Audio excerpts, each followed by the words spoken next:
تو اس دفعہ جو سب سے بڑا جو ریلیف گورنمنٹ نے دیا ہے وہ 236 کے جو ہمارا پرچیزر ہے اس میں جو ول ہولڈنگ ٹیکس پے کرنا ہوتا ہے اس میں انہوں نے جو ہے نا 1.5% کا ریلیف دیا ہے، یعنی کہ جو سلیب جہاں پر ہم 3% پہلے پے کرتے تھے وہاں پر ابھی 1.5% کریں گے. اسی طرح باقی سلیب کے لیے بھی ہر سلیب میں سے 1.5% جو ہے نا وہ کم ہو جائے گا، اور اس طرح سے جو خرچہ ہے ٹرانسفر ایکسپینس ہے وہ کم ہو جائے گا، اور جس کی وجہ سے ہمیں امید ہے کہ انشاءاللہ تعالیٰ ریئل اسٹیٹ کا کام جو ہے پہلے کے مقابلے میں زیادہ بہتر انداز میں چلے گا. اس کے علاوہ دوسرا جو بہت اہم ایک گورنمنٹ نے جو ہے نا پرپوزل دی ہے جو کہ مجھے یقین ہے کہ انشاءاللہ تعالیٰ پاس ہو جائے گی، وہ ہے FAD فیڈرل ایکسائز جو ڈیوٹی تھی وہ چارج کی جا رہی تھی، اور پرٹیکولرلی جو کمرشل پلاٹ ہیں ان کے اوپر چارج کی جا رہی تھی کیونکہ بہت ہیوی ٹیکس تھا اور ہم سمجھتے تھے وہ ناجائز بھی ہے.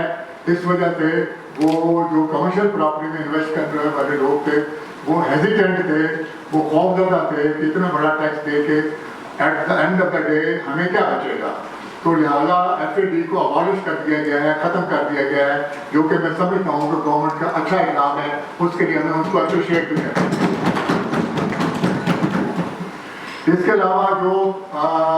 ایک اور کنسیشن حکومت نے دی ہے وہ یہ دی ہے کہ 10 مرلے کا گھر یا 2000 اسکوائر فٹ کا جو اپارٹمنٹ ہے اس کے اوپر گورنمنٹ جو ہے نا اس میں ٹیکس میں جو ہے نا وہ ریبیٹ دے گی. اور ابھی اس کی ڈیٹیل نہیں آئی لیکن ہمیں انشاءاللہ تعالیٰ امید ہے کہ اس کے لیے جو بینک سے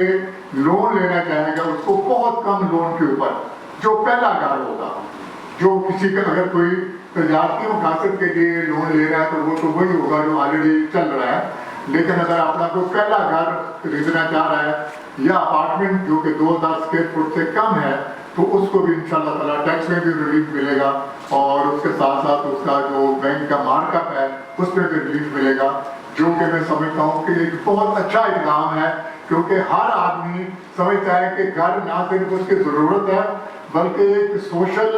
نیڈ ہے اور ایک بہت بڑا عزت اور وقار کا ذریعہ سمجھا جاتا ہے، کیونکہ ہمارے معاشرے میں جس کا گھر نہیں ہوتا اس کے بچوں کی شادیوں کے لیے بھی کوئی نہیں آتا. تو لہٰذا اس کے لیے بھی ہم حکومت کو اپریشیٹ کرتے ہیں کہ بہت بڑے جو کام کیا ہے. باقی جو چند چیزیں ہیں جو آلریڈی چل رہی ہیں ان میں 7E ہے. تو 7E ایک ایسا ٹیکس ہے جو کہ جو آپ کی پراپرٹی ہے اس کے اوپر رفلی 1% جو FBR رہتے ہیں اس کے جو ہے لیے آپ کو ہر سال دینا پڑتا ہے. تو ابھی تقریباً 3 سال ہو گئے ہیں، 3 سال کا ٹیکس ابھی آج کو پراپرٹی بیچے گا تو اس کو اکٹھا دینا پڑے گا کیونکہ بہت بڑا ٹیکس ہے. کیس چونکہ ابھی جو ہے سپریم کورٹ میں ہے تو ہم امید کرتے ہیں کہ سپریم کورٹ بھی جس طرح ہم سمجھتے ہیں کہ یہ ناجائز ٹیکس ہے، حکومت نہیں لگا سکتی، اس کو ختم ہونا چاہیے، تو انشاءاللہ تعالیٰ سپریم کورٹ یقینی طور پر کیونکہ کچھ ہائی کورٹ کے فیصلے بھی ہمارے حق میں آئے ہیں تو اس کو مدد رکھتے ہوئے ہم امید کرتے ہیں کہ 7E کا جو یہ ظالمانہ ٹیکس تھا یہ ختم ہو جائے گا.